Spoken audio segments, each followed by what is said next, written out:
Hey, before we dive into the interview, I want to remind you that the submission deadline for issue 3 of the audio magazine is November 1st. The theme is heroes.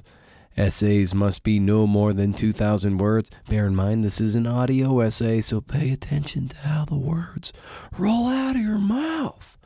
Email your submission with heroes in the subject line to creativenonfictionpodcast@gmail.com. And if you go to brendanamara.com, there's a little more details for the submission guidelines, so check that out. Oh, I pay writers too. Huh. What a novel concept. You dig? I like work that makes me feel like, I have to pause and just kind of slam the book down on the table and say, oh my God, how did you do that?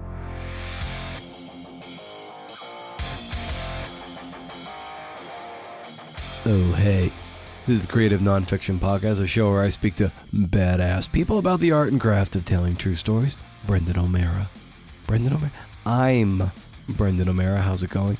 I'm feeling pretty sick, so you'll excuse me for not riffing too much. I know, boo-hoo. You're going to get into the interview even faster. Jeannine Ouellette is the author of the memoir, The Part That Burns. It's published by Split Lip Press. It's a devastating book, but also charming and uplifting. It was a book I couldn't wait to get back to every time I had to put it down, and I didn't put it down that much. I think I read it over 2 days or something. Jeannine is Ms. Jeannine Ouellette on Instagram and @_Elephant Rock on Twitter. More on Jeannine in a moment, but support for the Creative Nonfiction Podcast is brought to you by... Oh my God, am I going to sneeze? Nope, I'm good.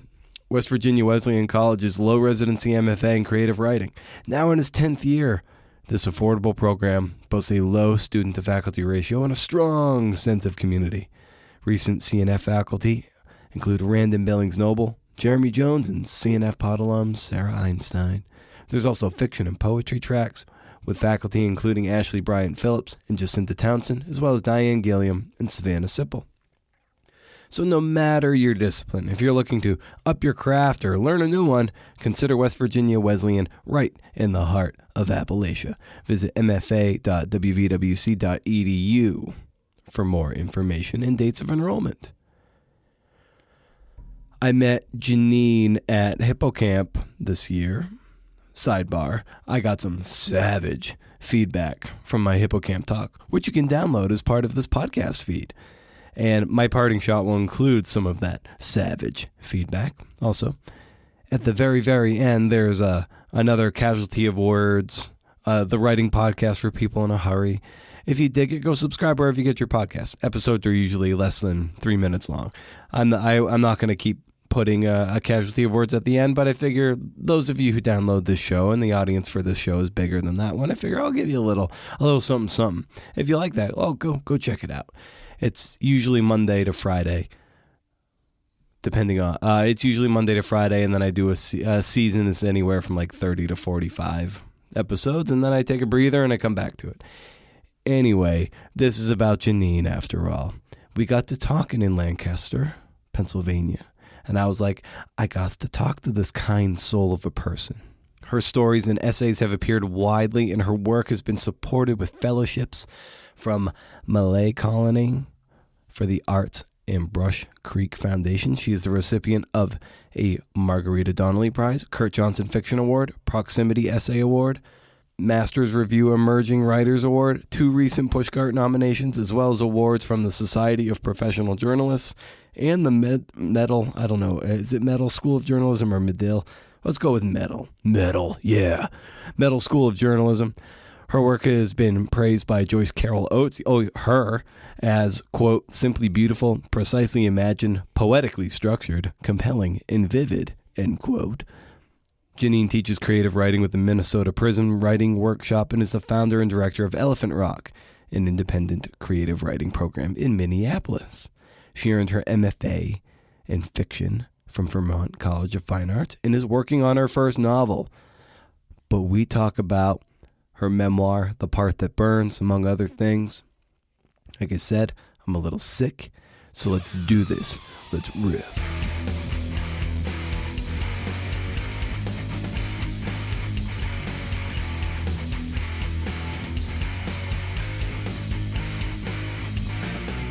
I'm one of those weirdos who's been doing it since I was a kid. Like, really, for as long as I can remember. And that, very consciously by the age of 9, I was saying, well, when I grow up, I'll be a writer or a teacher or an astronaut. Oh, also possibly the president of the United States. Those were my categories. And I think, pretty early on, I eliminated the last two and ended up doing both of the first two. That's great. And there's still time for the next two, Jeannine. Yeah, although, there's kind of like some of the shine has come off of the presidential office. So I'm not sure about that. But yeah, astronaut maybe. But yeah, I think for me, writing as a kid, and I think this is true of many people who have interesting and difficult childhoods, is that writing provides, it's not an escape. I feel like it's actually more of an integration. You don't know that when you're a kid. You don't know what's going on. But yeah, that time spent on the page is actually pretty profoundly useful, and then you get attached to it.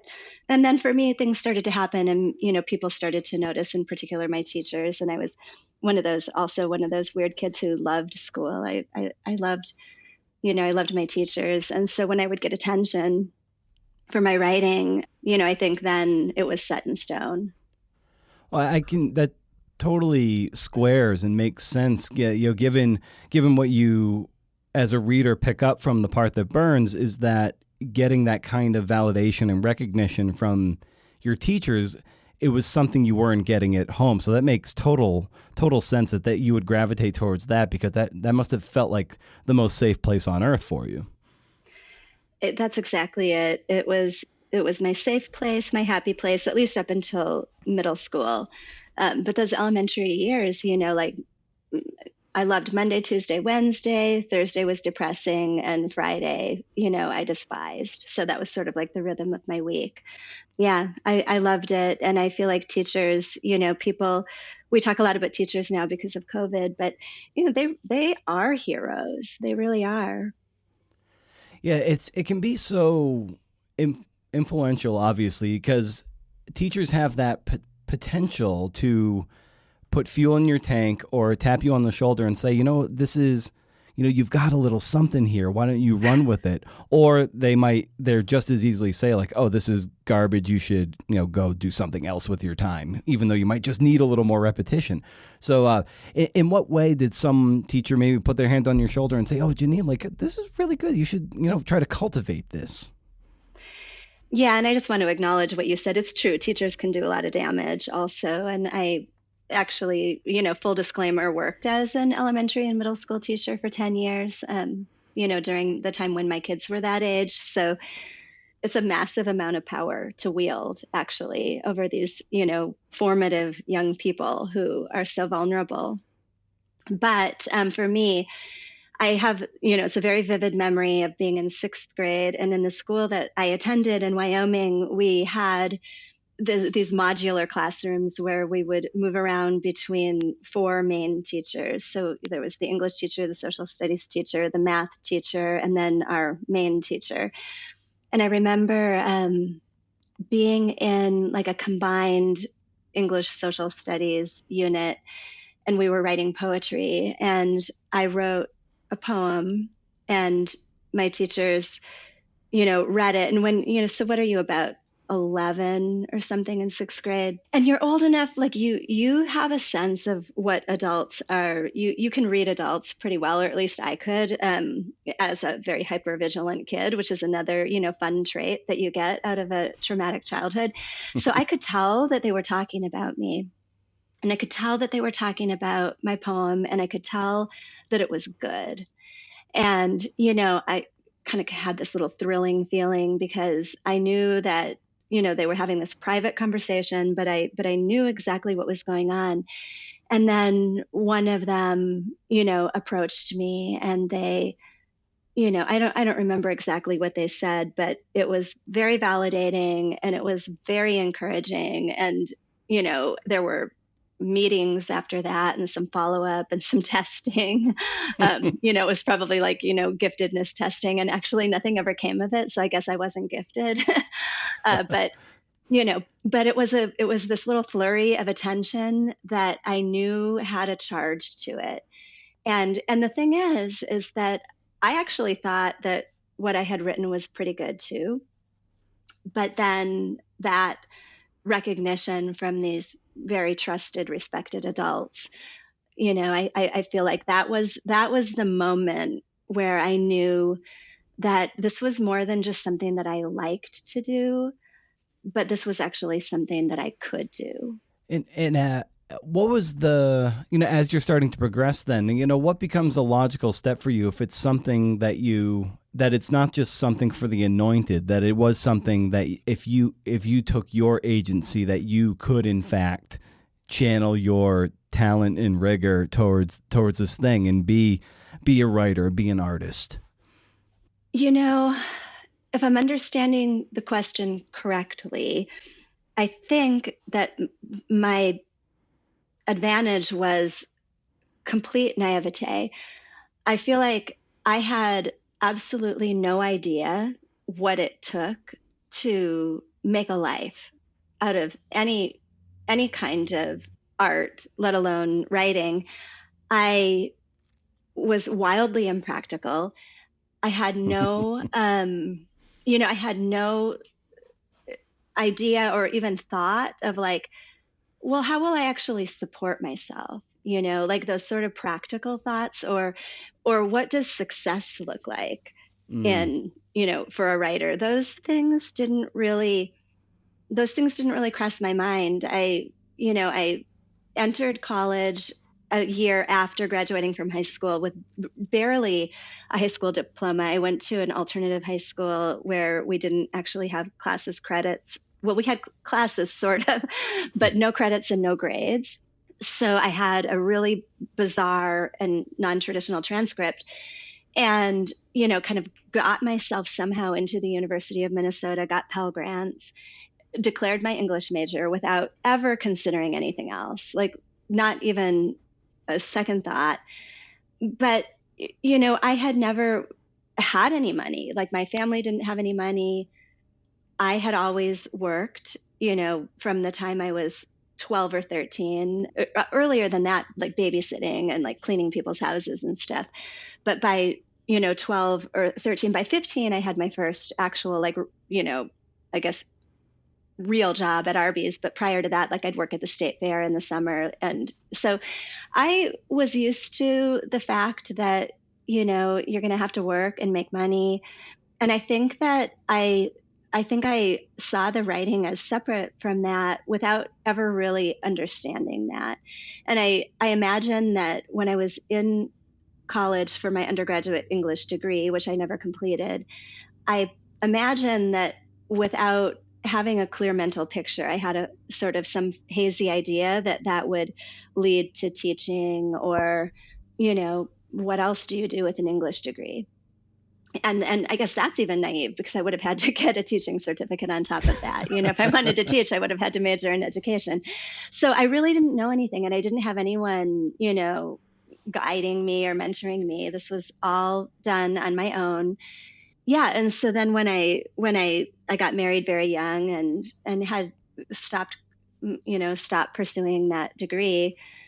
And then I just was writing to write, writing to make money also, like freelance writing, and then writing to write. And I think that too was its own kind of advantage, because it became a thing that I built, and it was just always there, but I wasn't asking anything of it really. I was asking it, the technical part of it to make money.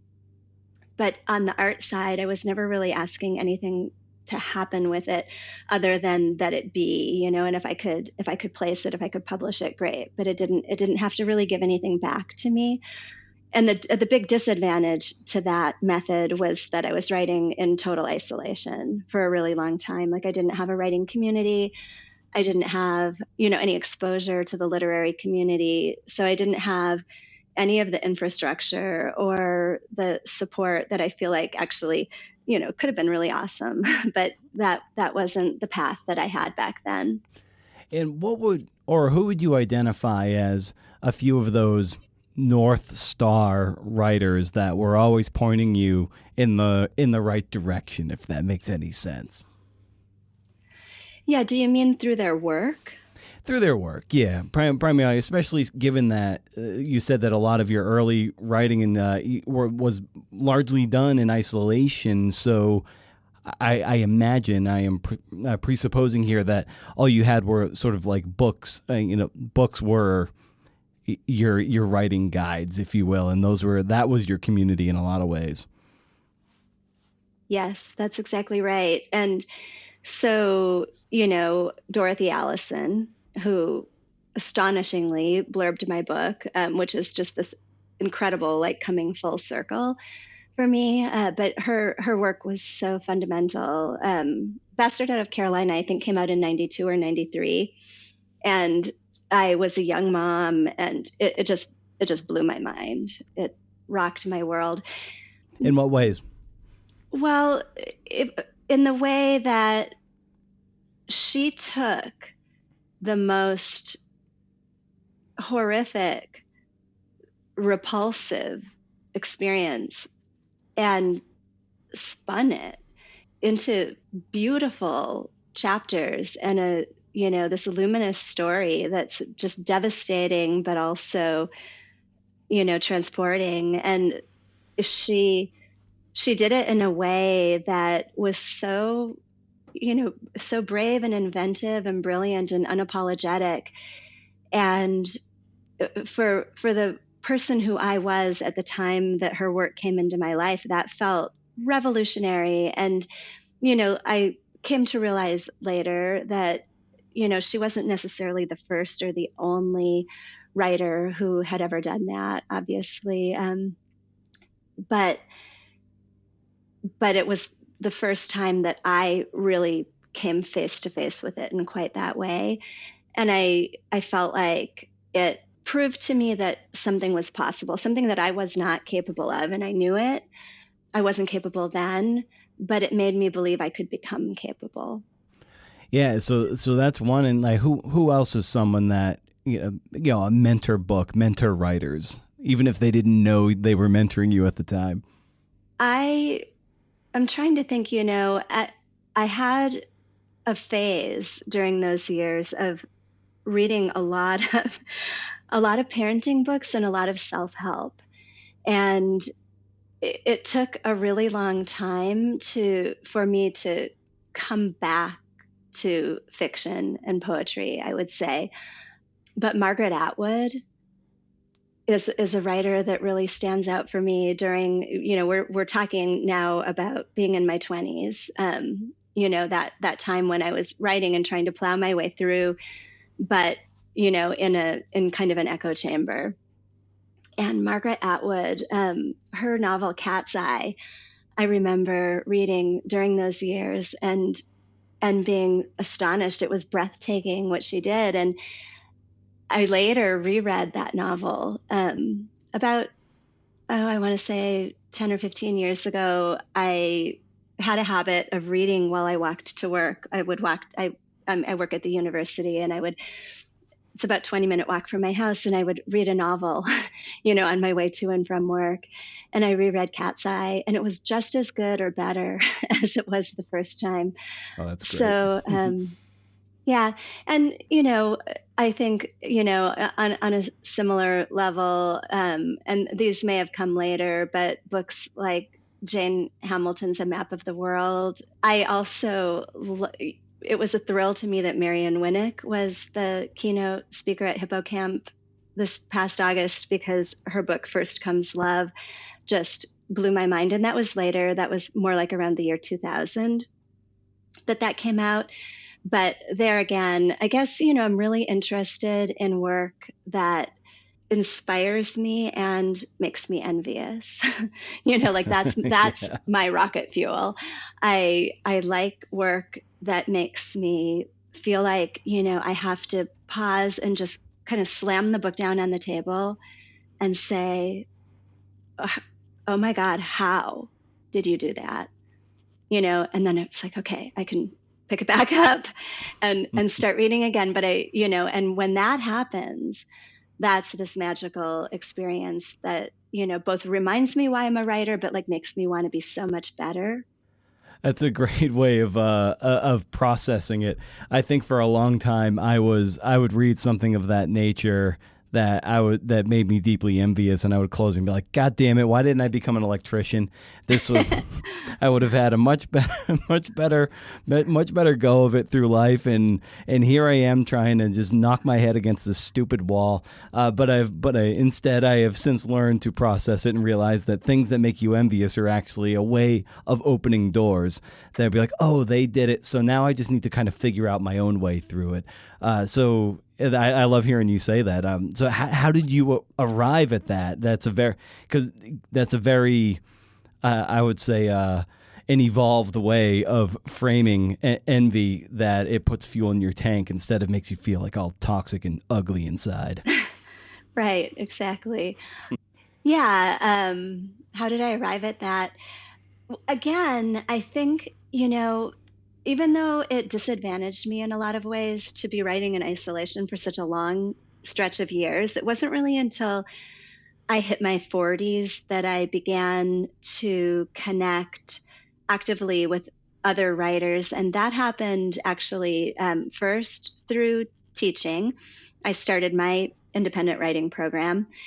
And then I questioned myself because I was teaching these writing workshops and retreats, really having never attended one. And I was fairly well published by then, but it still felt a little bit, like just a little bit strange that I was encouraging, asking, and charging other people to do something that I hadn't really asked myself to do. So I came home after like my first big week-long, summer workshop retreat that I conducted. And I said, I need to ask this of myself. And so I applied to Tin House. They were having a winter workshop, and I went, and I actually went a couple of times, and that's how I ended up working with Dorothy Allison. And then I also around that time decided that I did need to do the MFA, that there were a lot of reasons that it felt like the right choice, including the fact that I do work at a university. And so, it counts for something. But also, I really wanted to get my book completed. And I felt like with my temperament and my relationship to money, that if I put that kind of investment in, there was 0% chance that I was going to come out of that program without a book. So I did that, being protected as long as I was, there was no reason to have toxic envy over, a book that I loved, right? I don't think most readers feel that way. You just feel awed and inspired. And the fact that I also happen to be writing and want to be a writer didn't really factor into that equation, like on an envy scale. The envy part only, got added later. So the awe was always there. And then, the deeper you get into the literary community, and we've talked about this particularly with how transparent or public everything is, not transparent necessarily because we only see what I think Alexander Chi calls the theater of success or theater of accomplishment or something like that. Yeah. But, and so then of course you're starting to compare, because now suddenly like I feel a little bit more a part of things. And so, but I think that being protected from that from a long time was helpful, because by the time I was in those waters, I already had a particular relationship with how I reacted to work that I saw as extraordinary, which was motivating. And so that, I think, was already so well established that it really couldn't be threatened. Yeah, that's a great way of putting it, because but as you start to entrench yourself in with people who are more or less your peers, it starts to feel like their success and by extension your failures seem far more tangible than like when you're kind of alone and you're inspired, your naivete is shielding you from the brilliance around you. Like when you're reading those first authors that really put a charge into you, you're like, oh wow, that's amazing. But then as like, you're not even your friend, but just someone down the road is starting to gain some traction, you're like, oh, what the hell are they doing? And why can't I do this? Like that's when it starts to get kind of ugly. Exactly. I feel like as a younger writer, I just more looked up to these people almost like celebrities, and yeah, in that much more childlike way. And the fact that continued, for as long as it did, probably also says something about my temperament. But I feel like, I feel like at the end of the day, it was protective.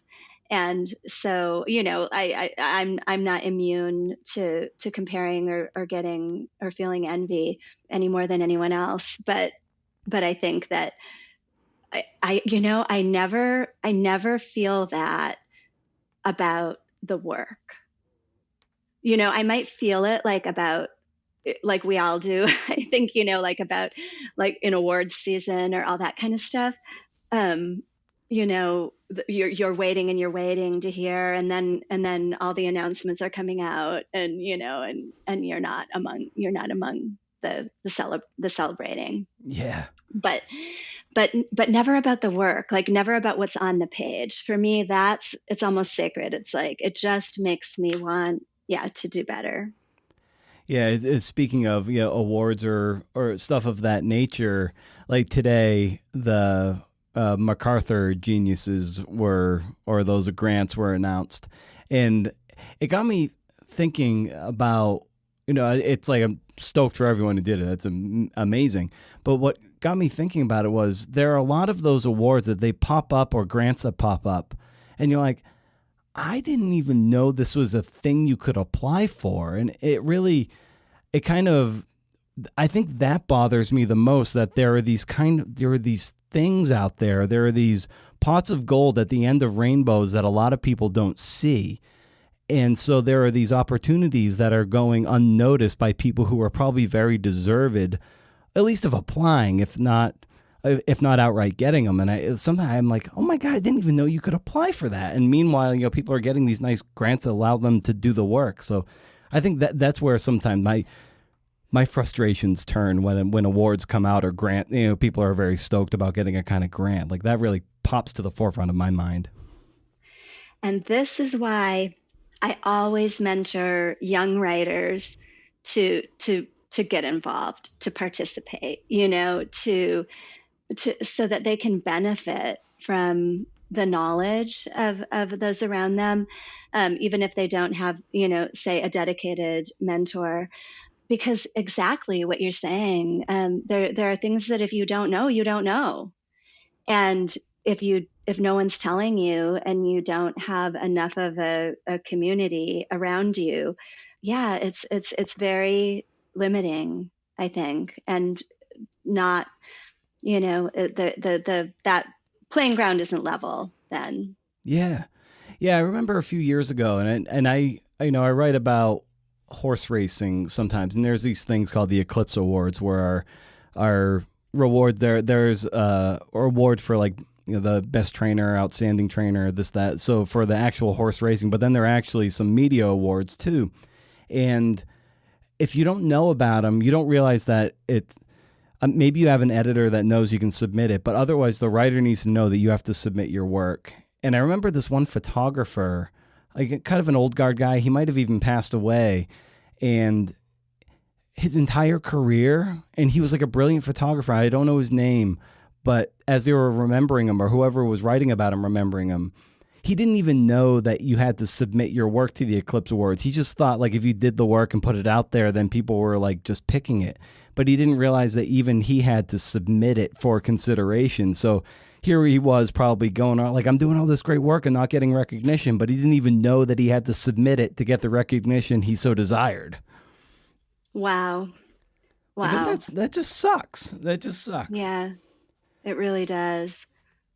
And as creative people, we just as much as we want to just say that we're fueled by the work, and that's ultimately where we have to try to, on our darkest days, put our energy, we do want that. We want a medal around our neck or a certificate to hang on our wall. It's just in our nature as creative people to seek that kind of validation. Absolutely. I think, it tracks back to the story I told about my teachers in sixth grade. Art is an exchange. And so in the artistic life, for us, you have readers, and that's great. But there's a different level, I guess the analogy there would be like my sixth grade friends could have read that work and loved it. And that would have been exciting to me, and I would have liked that. But it wouldn't have meant the same thing as those two sort of revered adults huddling, talking about it, recognizing it. And I think that that's what you're pointing to, is that I think it goes deeper than ego. I don't think it's really about that. I think it's about the fact that you're in dialogue, that art is a conversation, and it really is an exchange, and you're in dialogue with something larger than yourself. And so those moments of being seen in that way are really profound, and because it's hard, the work itself, it's true what you say, you can feel yourself that way, but it's also tiring and it's hard. Absolutely. And when you were applied for, when you did your MFA and did the Tin House workshops, were you at that point hard at work at trying to put together what would ultimately become the part that burns? Yeah, it's a little bit complicated. I went into the MFA and that first Tin House workshop. The first Tin House workshop came before I started the MFA, and then the second workshop came while I was in the MFA. But I wanted to write fiction. I put myself in the fiction track in my MFA because I had written so much nonfiction and creative nonfiction. And if I was going to invest that kind of time and money, I felt like two things. One, I wanted to learn something I really didn't know. And secondly, I always had wanted to write fiction, and I tried, but I didn't feel like it was any good. And so I was excited, and I had a novel that I was working on at the time, and it was a premise that I was excited about, and the characters I was excited about. And what was, I guess you could call, what would have been the first chapter of that novel actually won second place in the narrative story contest a few years ago. It's called Family, and I actually still really like that story. But when I got into the MFA program, I also made a commitment to myself. I told you that I said, if I do this, I'm going to come out of this with a book. Mm-hmm. I also told myself, I'm going to come out of this with some literary publications. Like, I'm going to come out of this program, with some publications on my CV, because my aim was I wanted to come out and publish a book. And so I wanted to establish a track record in the literary arena. And so while I was working on the fiction, with my advisors, then on the side, so to speak, I was working on these essays that were about my childhood. And I was sending them out, and I was getting a lot of traction with them. They were getting published. They were, winning some contests. So right in the middle of the program, I was in a workshop I did a low residency MFA at Vermont College of Fine Arts. And it was, it was in the workshop in the 2-week summer residency. And there was a faculty person whose name is Richard McCann, and he passed away last year unexpectedly. It was very tragic. Brilliant writer. His, I think, most recognized book is Mother of Sorrows. Just really brilliant man, brilliant writer. And we were talking in the workshop about why we write. One of the workshop leaders wanted to talk about, well, why do you write? No, what do you want from a piece of writing? And Richard, he was very, very sophisticated, handsome, it was stylish, really just hard to describe Richard, but extraordinary man. And Richard's sitting back in his chair and he says, I want to be devastated. And I thought, I want to work with you. So I decided to, but Richard, I knew that he would probably not be the right mentor for the novel I was writing, which had a child protagonist. And so I had read his book, Mother of Sorrows, and I felt like my nonfiction, my memoir material was in conversation. It was resonant with his work. And so, I petitioned to work with him and did.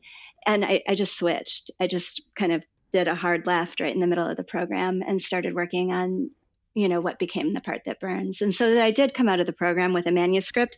It bears only kind of a tangential resemblance to what became the book.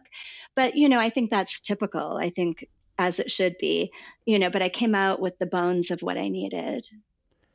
Well, you talk about this novel that you were writing about having a child protagonist, and what I love about some of the voice of The Part That Burns are these chapters that are very much of a child protagonist. And I was wondering how you arrived at that in writing in a voice that is very sort of in the headspace of a very, very young Jeannine. Mm-hmm. Well, first of all, thank you. I'm really glad you said that, because as I'm sitting here thinking about Richard, one of the things he said was that, and he loved the material in the Part That Burns. Like, he was incredibly encouraging and supportive of that work, but the parts that he liked least were the part with the child narrator, which didn't surprise me. I sort of knew this about him, and and that's something I think that's important to note, because a child narrator is a risk, and I think that's just an unavoidable fact. But I was, there was no doubt in my mind that narrator was a part of the project. And in fact, she was really a necessary device to talk about some of the things, some of the darker events in the story, I think, work the way they do only because they're filtered through the very limited understanding of that young girl, who, can name what's happening, but not really interpret it. And then we have, later in the book, the adult narrator can reflect on those experiences and see the distance between what her child self understood and what she comes to recognize as an adult. And I think that's important too. But I think that child narrator, she was the key for me in being able to get things on the page that I had just never succeeded in being able to write artfully before. Like, I had written them before, but they weren't artful and they weren't beautiful, and they weren't anything that I ever sent out or tried to publish or felt proud of or was confident in. I knew that they weren't working, that they weren't, that they weren't what I wanted them to be. And then I discovered her, and that was the ticket. How did you discover her as the narrator and the key, as you said, that broke that open? I think she happened by accident when I was copying from Annie Dillard's An American Childhood. That's how I discovered that child narrator. I was in a memoir class at the University of Minnesota and had never, like I said, had never at that point written successfully about my childhood. And we, the first assignment was write something about your childhood. And I went home and I gave myself, this very restrictive writing constraint, to copy word for word, part of speech for part of speech from something beautiful that I loved, and randomly selected this chapter from Annie Dillard's An American Childhood that begins, "The boys were changing." And I rewrote that. It eventually became "My sister was changing." That inadvertently put me into the mode of a child narrator because it was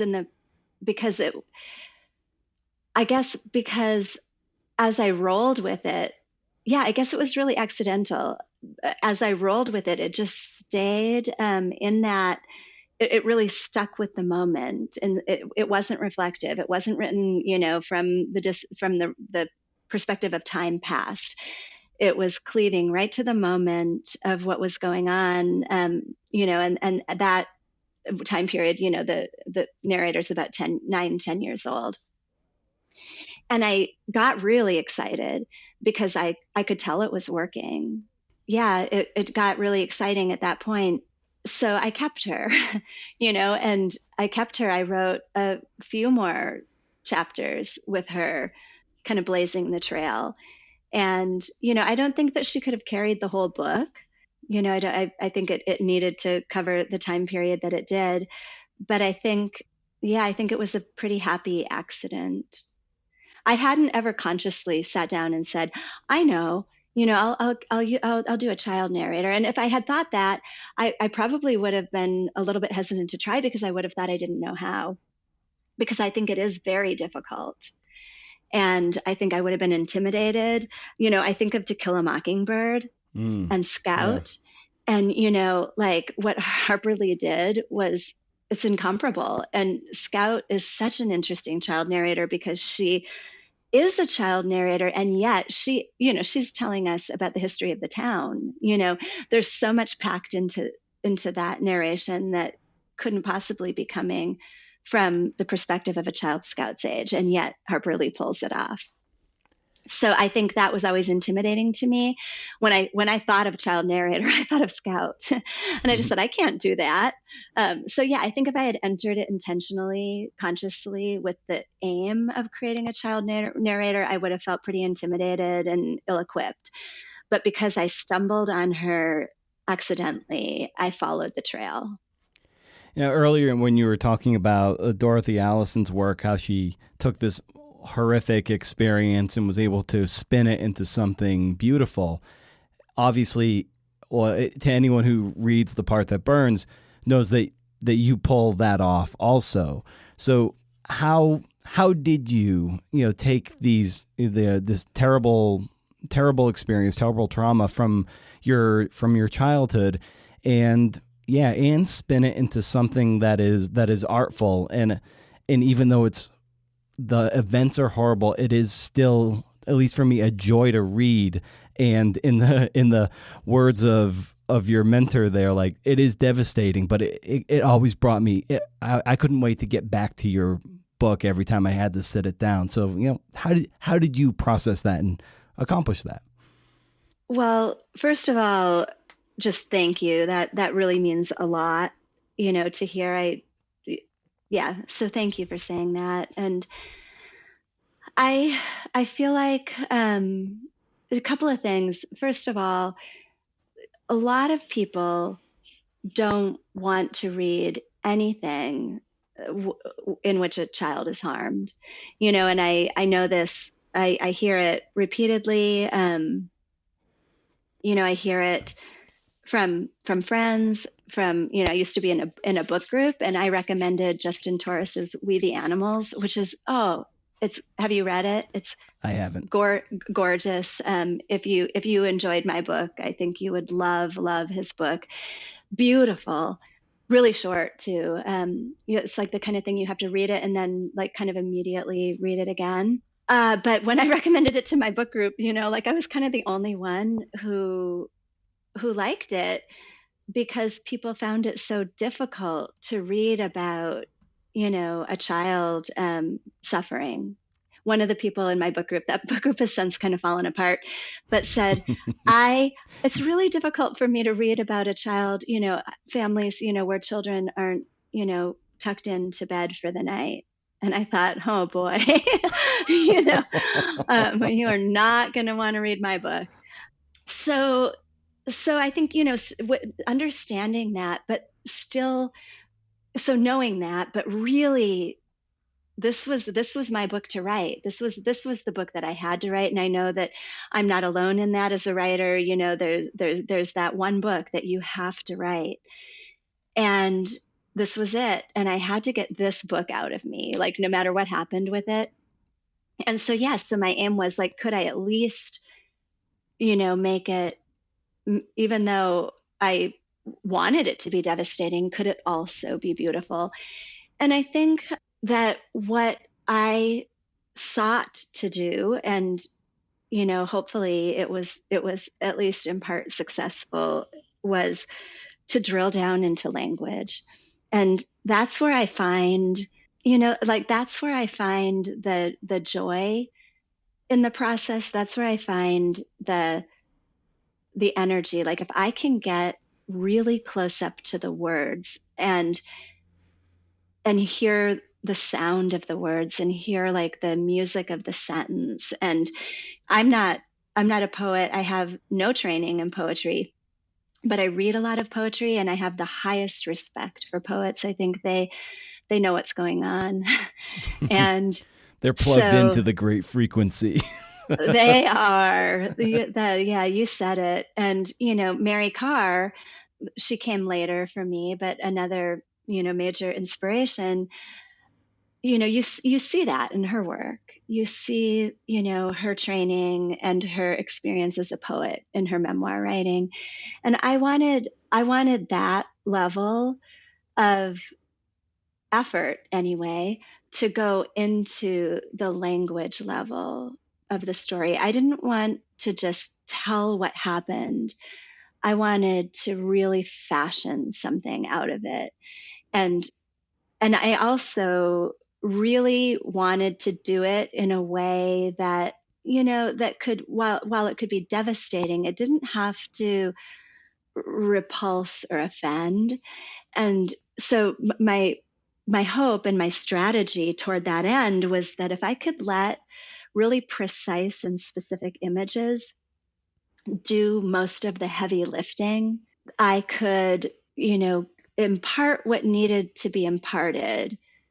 So there could be no misunderstanding, but do it in a way that lands a little differently, maybe a little less bluntly, but leaves no room for misinterpretation.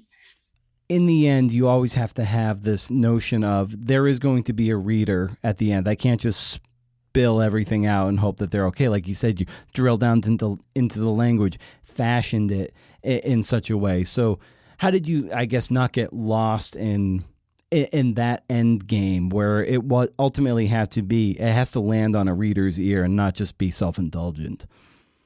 That's a really good question. I think, E.B. White said, never use a fancy word when a plain one will do. Mm-hmm. And I hope I'm getting that right. But I try very hard to live by that. And so when I think of poetic language or precise imagery, what I think about is like, what is the truest thing that I can say here right now that's going to convey the emotional truth of this situation? So it's not it is a language issue, but it's not necessarily like doing gymnastics with the language. Yeah. To me, it's about the patience of sitting with the image for as long as it takes and swapping it out as many times as it takes to get to the one that's just right. That's what I mean. And I know what you're asking, that question. I teach writing, and that notion of, can you just say the thing itself? Can you just say it? I think that's really important. And so that too was on my mind, but how can I just say it? If possible, can I say it with an image? And if not, then can I get in and out really quick? Mm-hmm. And there are some, there's some moments in the book that I think, could not be handled any other way than just say the thing itself, like what my stepfather did, it just had to be said. And then, we're off, or I know there's a particularly, it's just a really unfortunate and graphic scene where my mother, who, was mentally unstable, in the scene where she loses her temper, and when my sister and I order the pizza and my mom starts, throwing things and really was out for blood in that moment. And there wasn't really any other way to write that than to say it, so what I try, but what I felt and still do, like, it really was a crucial scene to have in the book, even though it was really hard to write. And I tried to use a technique where I zoomed out, because I think that one of the things that helped with this book and this narrator is that that's how dissociation works. When you're in trauma and you're leaving your body, your attention is actually on what's the periphery. And that was such a survival skill for me growing up. I used to actually recite the Star Spangled Banner in my mind, when things, really terrible, violent things might be happening in the moment. And I would just be running those lyrics through my mind over and over again. And so that was actually really helpful in the writing, because it was authentic, it was honest. I could, kind of take the camera and, direct it away from the violence of whatever was happening in the moment, and then bring it back, but then, redirect it outward again. When I was talking a long time ago with Andre Dubus III, it was about his memoir Townie, and I guess when he was writing it, he was struggling with, what to tell, what not to tell.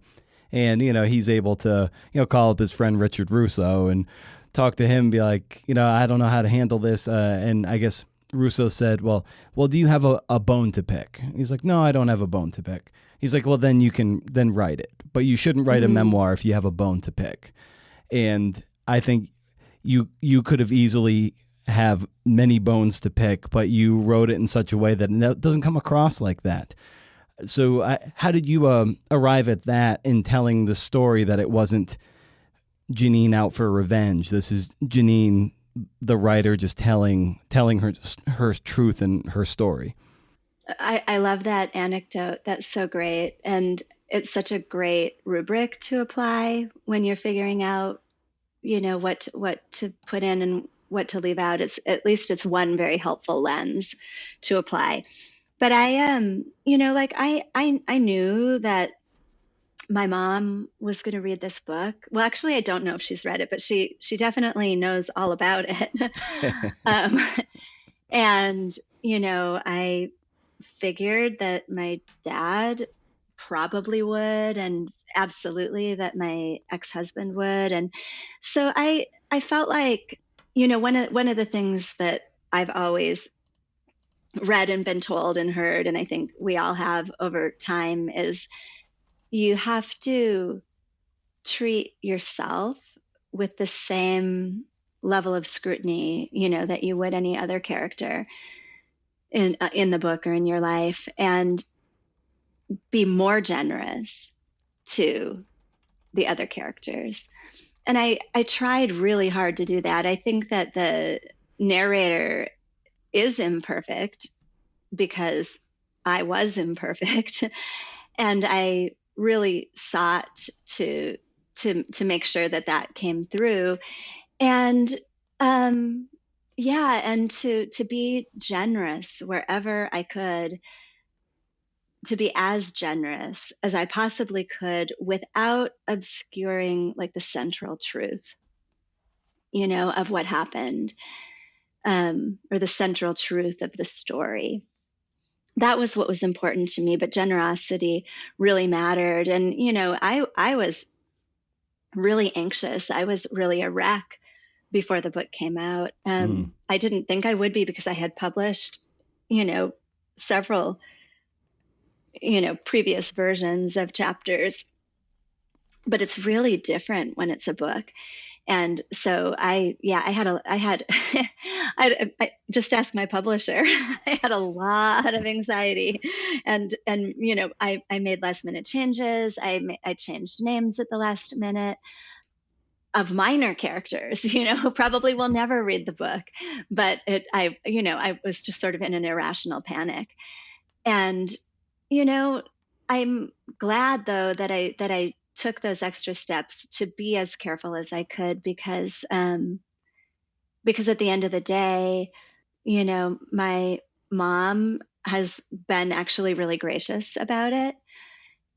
She has, when the book first came out, or it was about to come out, I posted something on Facebook, and I had a PR mentor who was helping me, because, Split Lip is a really small press. So I was responsible for all of my launch stuff. And I put something on Facebook, and my mentor messaged me, and she said, you need to make that post public. It's not shareable. And I said, well, but then my mom might see it, because I had my mom unlimited, so that if I just posted something to friends, then it would be friends accept. And she was in the accept category. Yeah. And it was a real conundrum, Brendan. I was like, what do I do? What do I do? And so every time I would post something, this mentor, who's wonderful, by the way, you need to make that post public, it's not doing any good. And so finally I just thought, okay, whatever. She knows about the book. It's not a secret. I'm just going to do the right thing by the book and make these posts public. And as soon as I did, the very first one I made public, my mom shared and was like, I don't know, I think she said something celebratory or something about it. And so I immediately emailed her and said, Mom, you should know what the book is about. And I just said, I just hope this doesn't, lead to another, it doesn't need to lead to renewed conflict. These things happened. They happened a long time ago. And these are like former versions of ourselves. But this is, the reality is that this is, these things shape my life. And this book was my way of transforming those things. And I hope that I hope we can just be at peace about that. And she didn't answer the email. I didn't get a reply. So I thought, oh, okay, I don't know what's going to happen. No. But she continued to share and, comment on and heart, social media posts. So at the end of the day, whether she read the book or not, I hope to think that, the effort that I took, I absolutely did not want to make a villain out of anyone in any way. It's not true.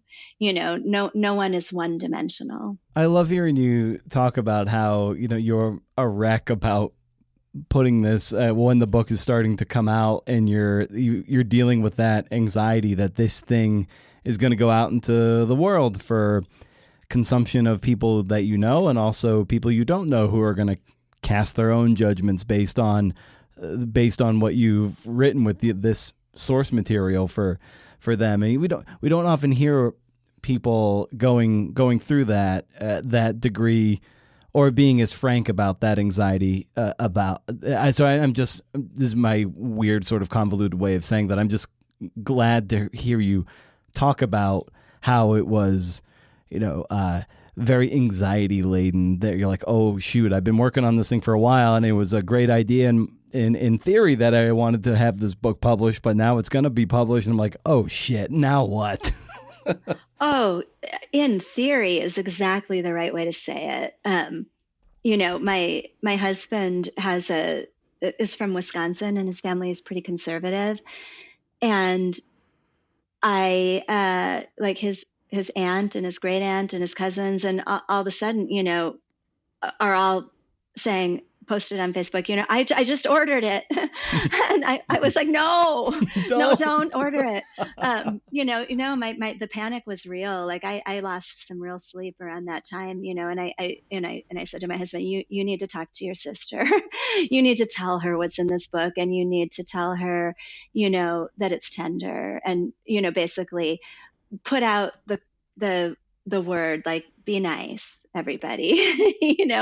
And I think that, one thing that I haven't talked about a lot, but that I think is important to mention, is that I guess Gina Frangelo and I talked about this a little bit in an event that we did together recently, and that is that, there is a way in which outing yourself as a childhood sexual abuse survivor is a really vulnerable thing to do. And I had not really thoroughly considered that. And again, because I had published some of this material and I just felt pretty insulated. And, all of the people who I'm really close to in life, know the basics of my history. So and this seems to be a recurring theme in my life where I, and it happens in the book, the narrator's like, oh, I think I'm all good, and then you get to the next milestone and you discover that, it's not quite, everything isn't quite as resolved as you thought. And I had very much that kind of moment. And I think that, there's a scene in the book where the narrator is like 13, 14 years old in middle school. And that's where, that in health class, there was that film strip about good touch and bad touch, and that was like the moment of awakening to think, oh, wait a minute, like my stepfather's behavior was not okay. But when she tells, her mother, who tells her father about this, and it's later comes out that everybody already knew anyway, but at the time, it was supposedly a revelation.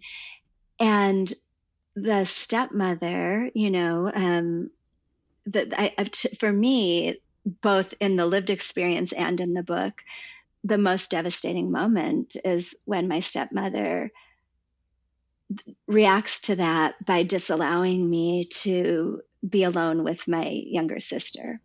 And that moment, like I really feel like to reveal something like what I revealed and have the response be to be treated like somebody who's dangerous was so profoundly destructive that I think that it absolutely resurfaced, when this book was about to go out in the world. That feeling of like that bodily memory of, oh, what happened last time I told about this?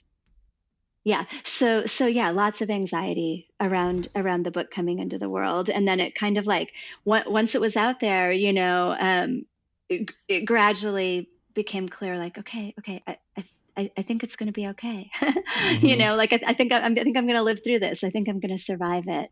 But certainly in a situation like this, with a book as sensitive as this one is, I think that tracks us back to, one of your early comments in our conversation about the external validation that we receive for our art and why it matters. And I think, that for me, some of the early reviews, particularly the Kirkus Star, because I thought that I really actually thought it was a mistake. I thought that, I don't think that can be true. I don't think that I really actually, even though the email had my name on it and, the name of my book, I still somehow thought, no, this is slipped through. It can't be, because it's through the indie, department. So that, I think they just actually made a mistake. So that kind of validation, I think, there's a lot of reasons why when we make art, we're vulnerable, and the validation goes a really long way. Absolutely. Yeah. But totally puts it. This is often a profession or a vocation where the refueling stations can be very far away, and you'll be puttering along, and then you see a gas station. It's like 100 miles off. You're like, shit, can I get there? And then sure enough, sometimes you get to that fuel station and you get that validation. It puts just enough in your tank so you can get to the next mile marker somewhere off in an indefinite future. That is exactly the way it feels. Now, Jeannine, I don't know. I forgot to prime the pump a while ago, or maybe I did. I had sent you an email about a little before our conversation. I don't know if you saw it, but it's. I always like to ask writers for a recommendation of sorts as we sort of bring these conversations to a close. And if it catches you a little flat-footed, I'm sorry. But it's. I always like to extend that, just a recommendation of any kind. It could be a new album from Taylor Swift, or a new pair of socks, or the book you can't stop talking about. So I'd extend that to you if you have anything you'd like to recommend to the listeners out there. Yeah, I do actually have something. I'm reading a real page turner right now, I have to admit. It is called Once There Were Wolves. It's by Charlotte McConaughey. I think I'm saying her name correctly. She also wrote a book called Migrations. And okay, so I'm just going to give a tiny bit of context. How I ended up reading this book is that I teach the Minnesota Prison Writing Workshop, and the women at Shakopee Prison, who are my students right now, requested a class on writing about animals. And that's not my wheelhouse. Don't really, know anything about it. But actually, the novel I'm working on right now, that's part of the premise. So I thought, this is perfect. And in, putting feelers out for readings and things I should be thinking about and looking at for prepping and teaching this class, this book came across the transom. And it is fabulous. I would call it like upmarket, I don't know if you remember the book Like Water for Elephants, but it's one of these kind of, ambitious novels that where there's a lot of things happening. But her meticulous observation of the natural world and of animals is so incredible. Yeah, even though it's kind of like a murder mystery page turner. And I think that it has a lot to offer in terms of, I said, I really wanted to drill down into the language, and I really, wanted to put the focus on the sound of the words in the music. And I'm not backtracking from that. That's real. And, I stand by that. But there's also the idea of like, how do you tell a really fucking good story? And, she's doing it. And so, yeah, that's my recommendation. Once There Were Wolves. Awesome. Fantastic. Well, what a pleasure to get to speak to you on the mics here, Jeannine. And so thank you so much for carving out the time to do this, and for the work that you've been doing, and the work that will no doubt be forthcoming down the pipeline, which I know I, for one, can't wait to read. So thank you again, and have a wonderful rest of your day. Brendan, thanks so much for having me. It was such a pleasure. I've been looking forward to this, ever since Hippocamp. So thank you. And I love your show.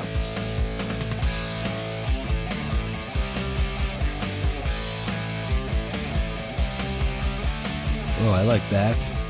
Oh, I especially enjoyed that one. That's from kind of a hat tip to The Offspring Smash, with that voiceover guy that comes over like, it's time to relax, and you know what that means. Anyway, that was great, right? Had a swell time with that one. Hope you did too. Anyway, thank you for listening, CNFers. Means the world. When you're a middling writer and podcaster like me, and I suspect there's a chunklet of you out there, you know that we live and die by reviews, so I always read new ones on the podcast. So if you have a few moments, heck, while the water's boiling, leave a review on Apple Podcasts, and it'll help with the wayward CNFer. You can also head over to brendanamaro.com for show notes and to sign up for my Up to 11 newsletter, 11 cool things from my brain to your inbox. Fuck the algorithm, man. Been doing it for about a decade. I put in a link for an exclusive happy hour too. Just had a nice time with Andrew, Lori, and Betsy. And we had a nice little happy hour where we had a nice chat about what we're working on, how we're getting through the grind, reading, stuff like that. It's good times. It was really nice. It's nice to see some back and forth. Like, I kind of mediate the thing, but it was kind of nice to see engagement between the other people that were there. That was great, because that's the idea. It's just like, okay, this is our bar, and we're just going to hang out for 40 minutes, because that's what my Zoom account allows. Good times. Keep the conversation going on Instagram at Creative. Jeez, I'm sorry. I am not on top of my game. At Creative Nonfiction Podcast. That's Instagram. Twitter's at CNF Pod and at Brendan O'Mara. Whoopee! Also, thanks to West Virginia Wesleyan College's MFA in Creative Writing for the support. And go take a look at Casualty of Words, a writing podcast for people in a hurry. Like I said, at the very end of the show, you'll get a nice little taste of that. Subscribe wherever you podcast. So I said I would share some savage hippocamp feedback. This from a gaggle of soft-spoken memoir writers, by and large. So here's one. Not always clear, and he did not seem to be tuning into the audience, grabbing our attention, but more lost in his thoughts. Not an engaging teacher. If the speaker presented another time, I would be hoping for a new topic. I really didn't get this one. Not what I was expecting. My score was also well below average compared to other speakers, which was a kickin' ye old nuts. I put so much into this talking. Like I said, you can download the talk in the feed, and it's basically what I said word for word. Maybe a little more polished because I got to read from my script for the actual podcast production of it instead of going more off the cuff or going from loose notes. And in any case, I know it connected with some people. Like, I'm only sharing the negative comments because that's what we do. We can get 10 amazing 5-star reviews from strangers, not even like, people that we know that would otherwise feel guilty if they didn't give you a 5-star review. But like strangers give you 10 great reviews. Then we zero in on that jerk with the 1-star review who didn't get the joke. I was trying my best to summon my inner Seth Godin, who famously says the best reply to bad reviews, if you're going to review them, read them at all, is this. You just go, that's okay. It's not for you. It hurts like hell because I rehearsed with such attention to how it would actually serve the audience and land on their ear. But to be fair to me in the end, it did connect with more people than it didn't.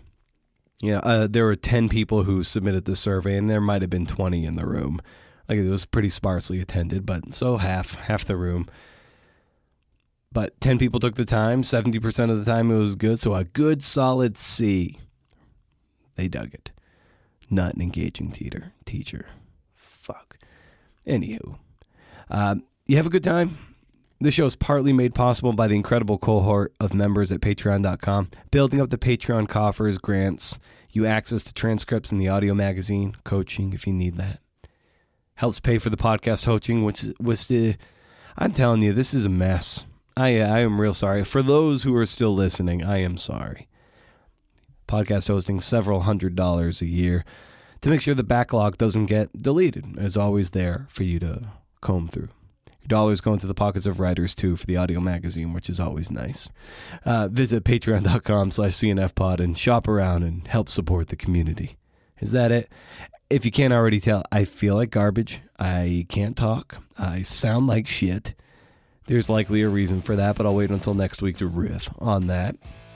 So stay tuned for a little of what Volume 4 of Casualty of Words has to offer.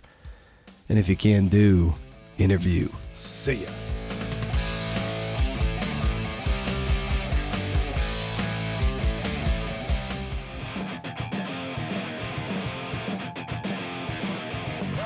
Welcome to another Casualty of Words, a writing podcast for people in a hurry. Pardon the break that I was recently on, but here we are. I'll try to finish up this week and get back to it next week. On the Mother podcast, the creative nonfiction podcast, the show where I talk to people about the art and craft of telling true stories, I recently had on a very prominent guest. This happens from time to time. I call them headliners as they tend to bring in new people to the fold if they come to play ball, promotional ball, that is. This guest has status. Relative to them, I don't. So when it came time to partake in promoting the show, they have not retweeted or otherwise shared their time on the show with their myriad followers, people who would no doubt love to hear from them. Normally I wouldn't care, but it's when I see guests of this nature, and it happens all the time with big name guests, all the time. They share other interviews they do with people, much more prominent people on social media and elsewhere. I see the status ballet in action. Sharing their interview with, let's say, Terry Gross increases their status. Sharing their interview with me brings their status down and would elevate mine. It's my insecurity and speculation that these guests are very much aware of the status imbalance and don't want to share a slice of their pie with me. Seth Godin has an entire podcast about this, episode 2 of his Akimbo podcast, and he has written extensively about it in his book, This is Marketing. The question becomes, how do we attain enough status on our own that it makes the other person or the people we seek to serve or the guest feel like they get a gravity assist from you and not the other way around? How can we piggyback on their status without them feeling taken advantage of? Listen, I don't have the answers to this at all, but it has everything to do with status roles and who's up and who's down. Thanks for listening, and we'll catch you next time.